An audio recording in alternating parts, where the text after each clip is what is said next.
Hold up. Single family homes in the city of Alexandria are forecasted to increase 9.9% in 2025? Man, what does that mean for buying and selling? I'm going to talk about City of Alexandria, Fairfax County, and discuss these pesky interest rates that just don't seem to budge over the last year. All of that will be discussed on this video. Hey, I'm Tim. I love talking about real estate trends, sharing my tips with friends, colleagues, and also you. You might find me at a coffee shop around town, sipping a Nitro Gold brew, or out exploring a new trail with my wife and kids. But today, we are going to recap the 2024 housing market, as well as what did last year tell us about what we can expect for 2025. We're going to dive into all of that right now. There are 4 key trends that we've got to look at from 2024, and we can also look at just in the last month to help us understand where we're going to go here in 2025. And the first one is home prices. All right, let's talk about Fairfax County. Single family houses in December 2024, the median sold price was $970,625. That was an 11.3% increase year over year. Townhouses in December, the median sold price was $625,000, and that was a 4.2% increase year over year. Lastly, condos. Last month, the median sold price was $370,000 with 0 increase year over year. In the city of Alexandria, single family houses in December 2024 sold for $1,025,000. That was a 5.8% decrease year over year. Townhouses in last December, the median sold price was $790,000, and that was an 8.7% decrease year over year. Condos in December, the median sold price was $355,000, which is a 1.4% increase year over year. Before you get too shocked at seeing that there's some decreases in the city of Alexandria for single family houses as well as townhouses, every Q4 of the last 3 years has seen the same trend. And then also the same trend was that it went back up really quickly in Q1. If history repeats itself, it's more than likely to see the same thing happen in Q1 for City of Alexandria as well. Key trend number 2 is inventory levels. We know that if inventory rises, that also means that days of market can also increase. And that also means that buyers have more opportunity to look at that property, maybe others in the market. So when inventory levels rise, the herd of buyers gets to be spread out a little bit longer, a little bit more. And when it's spread out a little bit more, that means you might not have as many offers on one property. That can be good for buyers to be able to look at a property, think about it a little longer, maybe go look at option number 2 and option number 3. And when inventories increase, that also means that sellers need to be position their property a little bit different in the market, maybe in condition, price, time in the market, whatever it may be, to make sure that your house is standing out. So be aware, watch the inventory levels as we go into 2025. So let's talk about it. According to the data from the Northern Virginia Association of Realtors, which includes Fairfax County, City of Alexandria, and Arlington County, condos had just over 1 month of supply in December, townhouses had just over half a month of supply, and single-family homes had 0.75 months of supply. However, Q1 and Q2 of the last several years have shown that inventory levels increase. And there's a reason for that. The spring and the summer market is full of people that are PCSing, job relocations, new jobs to the area, downsizing, move up buyers. That's all happening. So I'm not surprised to see that the inventory levels will increase. That's also the pent-up demand from the winter time. So buyers are also ready and positioned to purchase those homes. So inventory levels increasing can be a good thing. Key trend number 3, days on market. Days on market can really be helpful for sellers and buyers understanding how to position themselves in the market. For sellers, it sets up the expectation of when am I going to be under contract? And when I'm under contract, how long does it take to close? And what does that mean for me for moving? Now, for buyers, it also is a understanding of how quickly people are making a decision about that home, maybe in that neighborhood, that style of home in that area. That will help you make a decision faster if you need to. Let's talk about the numbers. All right, so the median days on market for detached or single family houses in December was 13. For townhouses, it was 12. For condos, it ticked up to 20. Now, I don't think that those are going to be the kind of numbers we have in the spring market. I do think that those are going to be a lot lower. And if history repeats itself once again, we're probably going to see things under 10 days on market as we go into the spring market. And as I've always said, when does the spring market start? It starts around the Super Bowl. So don't be a bench warmer for too long if you're thinking about doing something in this spring market, because it's essentially here. All right, key trend number 4 are those interest rates. I don't have time to talk about what happened in 2020, 21, 22, but I think we all remember what happened. There was that nice time where we couldn't be together, but we were all together in that not togetherness. All that aside, it's just something we need to be aware of, that when that happened and they wanted to encourage businesses and encourage people to start spending and hiring and all of those fun, good things, it also brought the interest rates down. And I mean really down.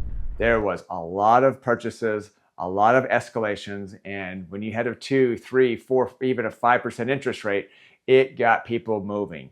So now the Fed had to cool this hot baby and make this a little bit harder to make those purchases, or slow it down and make wiser decisions.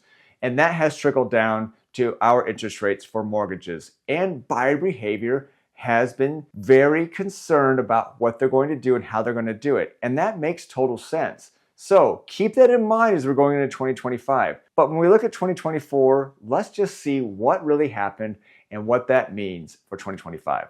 According to Freddie Mac's weekly national averages, starting January 4th, 2024, the average 30-year fixed was 6.62%. In September, we saw the lowest at 6.08%. And as of January 9th, 2025, we increased to 6.93%. And to add to the frustration of these increased interest rates over the last few months, the job numbers were not great for it. We were expecting 160,000 new jobs, and it just shot out over the roof to 256,000. That is not a good thing for interest rates to be going down. And so we have to watch those numbers as we move through this spring cycle. Now, I sat down with a local lender recently just to pick his brain to figure out what does all this data mean and what does he see based on his understanding of what's happening in the market. What does it mean for our interest rates, and what do we do with that and prepare for that for any purchase in 2025? Hey, I'm here with Pat Holland today. Pat, you're a great lender here in the area of Northern Virginia. Thank you, Tim. It's 2025. It's mid-January 2025. Can you tell us what's going on with interest rates? Why is there so much change happening? And what do we have to look at through the entire year? Well, Happy New Year, Tim. Yes, there are lots of things to look forward to for 2025. Digging out from the snow we just had, and but more importantly, it's the economic data that keeps on coming out as well as the projections that have already been put out by Fannie Mae, Freddie Mac, and some of the major banking institutes. And overall, we're not going to see a major decline in interest rates. But again, these are projections. Everything is going to be based on the data that comes in. And the data keeps coming in every day. This week alone, between the consumer price index, between the producer price index, jobless claims, ADP reports, every day, the markets are very fragile, and depending upon how the information is received, then all of a sudden now the markets will react either positively or negatively. On Friday, we saw a big, they were expecting one number to come in for the jobs report numbers, and then when they didn't come in as such, the market sold off, and then you saw interest rates rise. But hopefully, and hey, look, let's just be optimistic as best as we can that there's going to be some stabilization. But that's our job as real estate professionals and mortgage professionals, just to provide details and some data, walk through those things with our clients, and then have plans that have, pluses and minuses. Hey, if the markets do this, we need to be prepared for this. If the markets do that, we need to be able to be prepared for that. And those are the conversations that we need to have with our clients. That's great. What if there was one question that you keep hearing when you're talking to people that are applying for a mortgage even early January? What's the one question they've been asking? Well, they ask every day, what are rates going to do? And I always tell them my magic 8 ball is out of commission, or my crystal ball is a little cloudy these days. But because it truly is, we're getting ready to go through a change of administration, in a couple weeks. So there's going to be some knee-jerk reactions to some things that might happen. So I definitely think that it's going to be a little bit of a wait and see. But some of the information that came out today on small business um, owners, they're optimistic moving forward. Okay, that's good for could be good for some of the economy and some for our small business owners. The job market data and details that keep coming out. It does look like an individual that loses that may have changed jobs or lost a job recently. It's a little harder to find a new job. Believe it or not, those things are good for the interest rate environments, and we start to see some stabilization there. But it's all about inflation. It really is, Tim. They still, that nasty word of inflation right now is still like headlining a lot of the um, interest rate talk, as well as what the Federal Reserve might do with additional Fed cuts through 2025. Got it. Well, Pat, I'm going to pick your brain all year. You know Yeah. that. So appreciate your insight, and let's make this a great year. Absolutely. My only recommendation is early discussions with you and the lenders that they're working with, so that they can have up-to-date data and they can plan accordingly. Sounds like a good wisdom. Thanks so There much, you go. Pat. Hey, have a good day, Tim. All right, as you can see, interest rates and buyer demand and the type of property that's on the market all impact what we're going to see for prices in 2025. But I want to tell you a quick story. We had some clients that were specifically looking in one area of town, actually just one neighborhood. They really wanted to be in a certain neighborhood here in Northern Virginia. I get it. It was a close proximity to work for them. It had all the amenities they were looking for. They loved the style of the architecture of the homes. There were these cool, modern, contemporary style homes. So I get all of that. And that also meant that when the inventory level is low, you have to sit and wait. We tried a few things outside of the box. We tried reaching out to homeowners, reached out to other agents, as well as see if there's anything that's off market. And lo and behold, nothing came to fruition, except this last December, that property, the property, came on the market. And wow, was it loved by not just one person who put an offer in, but 5 people in mid-December putting an offer on a property in this specific neighborhood. So what do my clients do? We talked about strategically how we're going to position them in the contract, what we can do to make sure that it's a strong offer outside with lending and strategic structuring the deal so that it makes lots of sense and it was strong and it was a win-win, that they would get the house they wanted and it would make and give certainty to the seller. And it was accomplished. And one of the things that we know is going to be happening now, because it's a partnership. We talked with the lender, we talked with the client, we do things at settlement, and then what this lender has told them is that we're going to track the interest rates over the next several months. And when I see that that interest rate makes total sense to start shaving off a few $100s off of your mortgage every month, we are going to do it. And so you want to make sure that you have someone on your team that is going to be able to help you make a good decision now, and also position when you get the house and the house you love, even if the interest rate's not what you wanted, being able to leverage a great team that will say it's time to refinance and get that interest rate lower. So just know that even with a higher interest rate, sometimes that house just comes on the market that you know is the right house for 5, 10, 15, 20 years, and it makes you feel good about the decision you're making right now. So know your budget, know your market, and make sure you know how to leverage the contract to your advantage when the right house hits the market. So, what does the 2025 forecast for Northern Virginia have in store? Well, we don't look any further than the Northern Virginia Association of Realtors and the Center for Regional Analysis at George Mason University. Every December, they put their data together, they discuss the trends, they see where things are going, and they make some forecasting about every type of home, from single-family houses, townhouses, condos, Fairfax County, City of Alexandria, Arlington County. They just want us to have an idea, and the consumer to have an idea of what they think the projection will be like. So check this out. According to the article, we will see moderate price gains averaging around 3% throughout the region. However, there will be some specific areas that may see even higher price gains due to location, affordability, and job requirements. Fairfax County is expecting a year-over-year increase of 1.5% for single-family homes.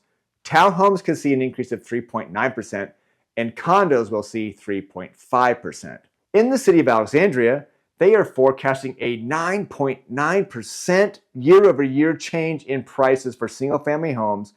Townhomes will be 3.9%, and condos are forecasted at 1.5%. According to the article, this big jump of 9.9% for single-family houses in the City of Alexandria is down to being called back to the office. And when you're called back to the office, you don't want to commute too far, and you want to be close to public transportation, easy drive to either the Pentagon, the district, or over into Arlington. So I can really see why there is this projection.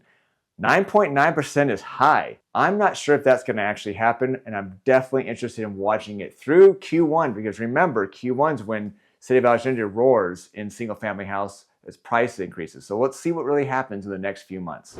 In Arlington County, single-family homes are expected to increase by 5.3%, townhouses by 8.7%, and condos by 1.6%. Again, Arlington County is right outside of the district, and they have great metro access over there. There's also this nice urban and suburban feel. You can go down and go to the bars and restaurants and just feel like you're in the city.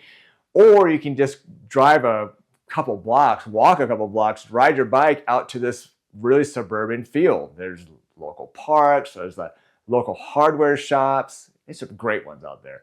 And, there's also the great atmosphere of schools and feeling like you have some space in between the homes. So in Arlington, you can get both of those things. Now, just so you know, you can get that a lot of places around Northern Virginia. So don't think you need to be only in Arlington County. If you want to talk about those places, happy to chat with you. 2024 is in the books, and we have been catapulted into 2025. Like it or not, it is here.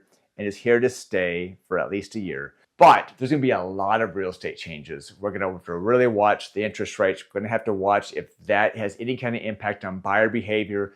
And we're also going to see possibly people moving up that have bought early in the pandemic, had some great price appreciation, and they've decided that they want to purchase a different type of home. Be watching all those different trends. And I'm going to be tracking it here with you and share what I find every time we get a video out to you. If you need fresh eyes on your own situation, feel free to reach out. Hey, I'm curious. What do you think of the video? Give us a thumbs up, comment, subscribe. Just tell us how things are, how I can make it better. And I can't wait to share more data as we see it going through the 2025 year. Until next time.